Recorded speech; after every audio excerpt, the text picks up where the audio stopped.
আসসালামু আলাইকুম ওয়া রাহমাতুল্লাহি ওয়া বারাকাতুহু। বিসমিল্লাহ, আলহামদুলিল্লাহ, ওয়াসসালাতু ওয়াসসালামু আলা রাসূলিল্লাহি ওয়া বা'দ।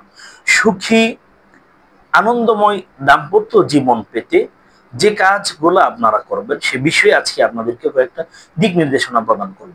আমার কাছে শত শত ফোন আছে, শত শত কমেন্ট আছে। মোহতারাম শায়েখ, বিয়ে করেছি দীর্ঘদিন, দাম্পত্য জীবনে আমরা সুখী নই। দাম্পত্য জীবনে সুখী হতে আমরা কি কি কাজ করব সে বিষয়গুলো আজকে আপনাদেরকে পরামর্শ দেব। প্রথমত কথা হচ্ছে, স্ত্রীকে ভাবতে হবে আমার স্বামী দুনিয়ার শ্রেষ্ঠ স্বামী। স্বামীকে ভাবতে হবে আমার স্ত্রী দুনিয়ার শ্রেষ্ঠ সুন্দরী স্ত্রী। আমার স্ত্রী দুনিয়ার অসংখ্য সুন্দরী মহিলার চাইতেও সে অনেক গুণে গুণান্বিত। এই ভাবনাগুলা আপনাকে ভালোবাসা বাড়াতে অনেক বেশি সাহায্য করবে, দাম্পত্য জীবনে সুখ এনে দিতে অনেকটা সহায়িকা হিসাবে কাজ করবে। এরপরেও আমরা গুরুত্বপূর্ণ কয়েকটা দিক নির্দেশনা প্রদান করছি সুখী স্বাচ্ছন্দ্যময় দাম্পত্য জীবন পেতে যে কাজগুলা করবেন। 1 নাম্বার, স্ত্রীর সঙ্গে ভালো ব্যবহার করুন। স্ত্রীর সাথে অনেক মানুষ এমন আছে, বাহিরের মানুষের সাথে, কলিগদের সাথে খুব ভালো ব্যবহার করে, স্ত্রীর সাথে সবসময় রাফ ইউজ করে, রাফ বিহেভ করে। স্ত্রী তার ব্যবহারে অতিষ্ঠ, তার ব্যবহার একেবারেই স্ত্রী মেনে নিতে পারে না কোনোভাবে।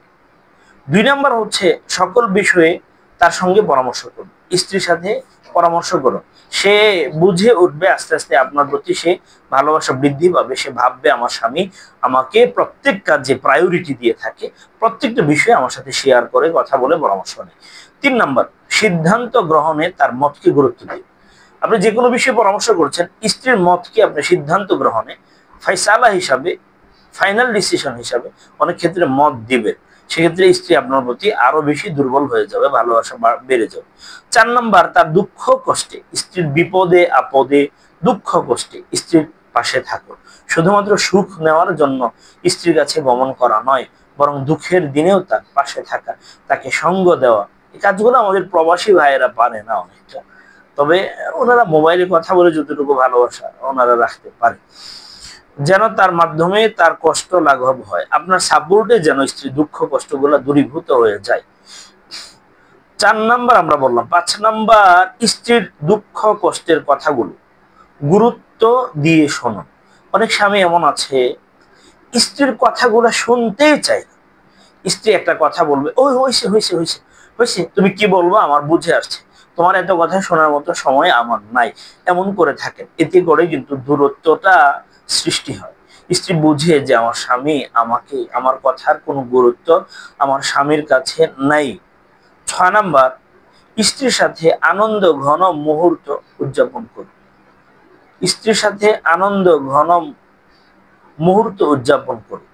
স্ত্রীর সাথে আনন্দ ঘন মুহূর্তগুলো উদযাপন করা। অনেক কারণ থাকতে পারে, অনেক আনন্দের বিষয় থাকতে পারে। স্ত্রীকে নিয়ে আপনি চাইলে ঘুরতেও যেতে পারেন, আনন্দ ভাগাভাগি করা, শেয়ার করা। কোথাও ঘুরতে গেলেন, কফি শপে গেলেন, স্ত্রীকে কিছু খাওয়ালেন, আলাদা করে তাকে একটু ভালোবাসা প্রকাশ করলেন। এটা আপনার দাম্পত্য জীবন সুখ দ্বারা ভরে দিতে গুরুত্বপূর্ণ ভূমিকা পালন করে। এরপরে 7 নাম্বার, স্ত্রীকে বন্ধু মনে করা। স্ত্রী চাকরানি না ভাই, স্ত্রী আপনার কাজের মহিলা না।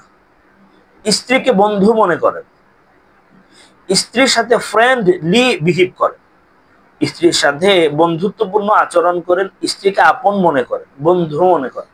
তাকে আপনি বুঝান, তাকে আপনি বন্ধু মনে করেন, ছল চাতুরি করেন, খেল তামাশা করেন, হাসির ছলে অনেক কিছু করেন। রাসূল তো বলেছেন তোমরা কুমারী নারীদেরকে বিয়ে করো, কারণ তাদের সাথে তোমরা কি করতে পারবে, হাসি তামাশা তোমরা করতে পারবে। এরপর 8 নাম্বার, তার সাথে শ্রদ্ধার আচরণ করুন, তার সাথে ভালো ব্যবহার করুন। স্ত্রীর সাথে অনেক মানুষ আছে শ্রদ্ধার আচরণ করে না, ভালো আচরণ প্রত্যেকটা স্বামী থেকে প্রত্যেকটা স্ত্রী এটা এক্সপেক্ট করে যে আমার স্বামী আমাকে রেসপেক্ট করবে, সম্মান করে কথা বলবে, আমাকে শ্রদ্ধা করবে। এটা অনেক স্বামী আছে এমন যারা মোটেও তারা এই ধরনের কথা চিন্তাও করতে পারে না। এরপরে কখনোই কোনো বিষয়ে স্ত্রীকে তুচ্ছ জ্ঞান করবেন। ধরো যাও তুমি 3rd ক্লাস লোক, তোমার রুচি দুর্বলতা এগুলা স্ত্রীকে বলবেন না, কোনো অবস্থাতে স্ত্রীকে আপনি তুচ্ছ জ্ঞান করবেন না।